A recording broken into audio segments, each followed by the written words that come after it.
bloodied shoppers and injured mall employees.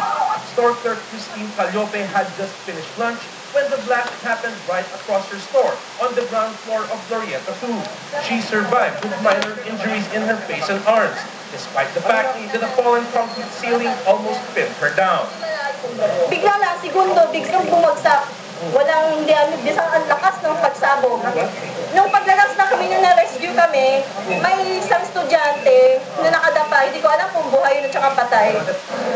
Christine's co-employee was not so lucky. She is one of those still in critical condition. 4 of the 8 people who died were brought to Makati Med awaiting identification. ABC News chanced upon the Enriquez family, who confirmed that their relative Luz Enriquez, who was in the mall just to meet a friend, died in the bombing. Nag-text kasi yan, may kausap siya. Ay, yung kaibigan niya, dumaan sila doon.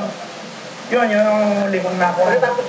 Out of the 89 injured, 56 were treated at the MMC, while 33 remained at the nearby hospital ng Makati. Most of them sustained injuries ranging from burns to splinter wounds and abrasions. Among them was a Korean national.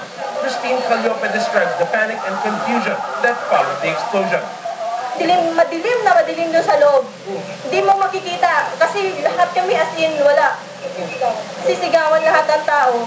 Even those na mukhang maayos at this time, gusto po namin bigyan ng observation period in order to rule out any injuries that are related to the blast itself.